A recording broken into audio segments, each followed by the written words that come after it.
Finally, at long last, we have some actual news about the 4.2 update for Total War Warhammer 3, and it's quite a doozy. I mean, we expected them to be adding more content, and it definitely seems like they took that to heart. This particular blog post talks about what they'll be adding specifically for Cathay, but it does sort of go over, in general, what we can expect for Shadows of Change. So they're adding 2 additional legendary heroes, 2 additional lords, 2 additional heroes, 6 additional units, 1 magic lore, and some other free LC content as well. So it should be interesting to see what we're going to get.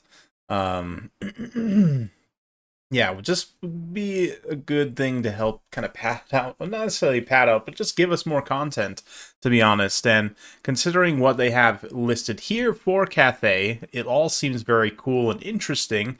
So definitely for me, more stuff they can add is definitely going to be a good thing. And of course, we should also expect Thrones of Decay to also have a similar amount of content. So definitely good for the community. I would consider this an absolute win for us. A lot of things that we wanted are being added. A few things are not, and they do make a note of that at the beginning of the blog for whatever, reasons. Ostanki is the only Hag Mother of Kislev, so there's no generic Hag Mother heroes. No Gospodars, and no Beaks for Zangors. There are plenty of mods to fix those things if you should so choose for your single-player campaigns, of course. But moving on, let's just get straight to the meat of this. I wanted to talk about, yeah, I mean, the amount of content being added. Again, we only look directly at the Cathay stuff in this particular blog post, but of course, we'll see more here in the future. Just quickly going through this here. Where possible with further content, we will also be adding thematic lores of magic, mounts for new and existing characters, much requested free LC where it makes sense, like Katarine's Sled, still potentially on the table, I guess, for the future. So, yeah, it's nice that they are adding some more additions. I mean, certainly Shadows of Change was absolutely not at all up to standard, so it's taken them quite some time to get things right, but it's good that they have actually listened. I mean, of course, it took a seismic shift and massive layoffs at Creative Assembly for this change to a core, so let's not forget about that. But moving on to happier things, one of the first things being added for Grand Cathay is this Setang Watcher, the Sentinel of the Heavens, and it's a legendary hero Sentinel with the bow, which is incredible. I mean, this concept art here has some wings, so I don't think, yeah, I mean, when we see it now, get some really nice screenshots of it in battle. It does not appear to be flying, although those wings definitely look very cool. So it should be interesting to see how that works out. My guess is it'll be like a heroic bone giant, probably insanely strong for Cathay, and will continue to lead to them being ridiculously broken in land battles, but Rule of Cool says this thing is incredible, so really hard to argue with that there.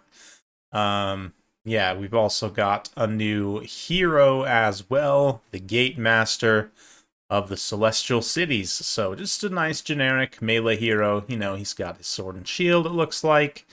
Hybrid combatant. Oh, he also has a crossbow as well. Very interesting. Yeah, we'll see kind of how that plays out, especially if he has mobile mounts. Might give Cathay a tiny bit of mobile skirmish potential. We also have this Great Moon Bird, which is a single entity monster and mount. So let's see here. Which characters will this mount be available to? Love the design of it. It's kind of a, vaguely reminiscent of a phoenix, but with a very different looking head. Let's see here.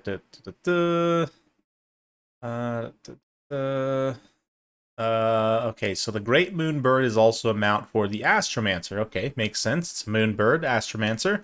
That will actually make that hero substantially more useful and worth recruiting, in my opinion, although you can do some hilarious things with the Wujing War Compass. It's not actually wildly useful in practice. Another single entity monster here, the Celestial Lion, monster and monstrous mount once again. This one will be available, of course, for the Celestial General, but I mean, look at that model. Very, very cool stuff. I don't know if I totally love the face guard, but still, absolutely awesome. Nice to see another lion-type unit in the game. Yeah, fast, airborne, fearsome, and a mount option for the Celestial General. So again, maybe it'll make him a little bit more of a pick, common pick. Yeah, nice to see these two mounts going to characters who have a fairly low pick rate overall. But yeah, that's, I think, basically it. So it's a relatively short blog post, all things considered. Let's see here. So hey, they don't necessarily list a specific date here. Their intended date could shift slightly, so yeah. We're on track to release in the middle of the month, so, you know, Valentine's Day is coming up in about a week or so. Now, hopefully we'll see between the 14th to the 21st, you know, sometime within that time span, update with the new stuff being released. I will definitely make a blog post covering probably the Tzeentch and the Kislev stuff together once both of those blog posts are out. But I did want to get this one out pretty quickly just to say, yeah, we did it, guys. Declare officially decisive victory.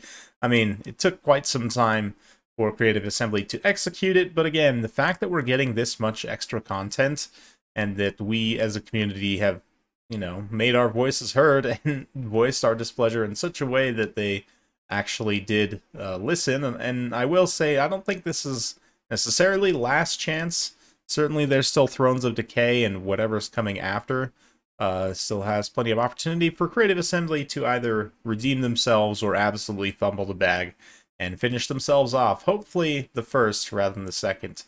But definitely seems promising. I certainly am going to be enjoying probably going through another Cathay campaign with all these additions, given how many additions there are. And especially, for me, like a character mount is actually one of the best unit additions you could do, adding a single entity that also can be used as a character mount, because not only does it give you a cool single entity to recruit, but adding variety to characters that are already existing almost redefines them in a way and makes them, you know, using them in your campaign much more interesting and useful.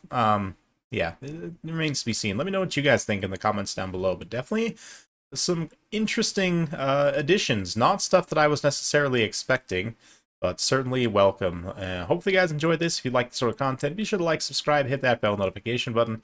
Every time I upload a new video, you'll be notified. Thanks again. We'll see you next time.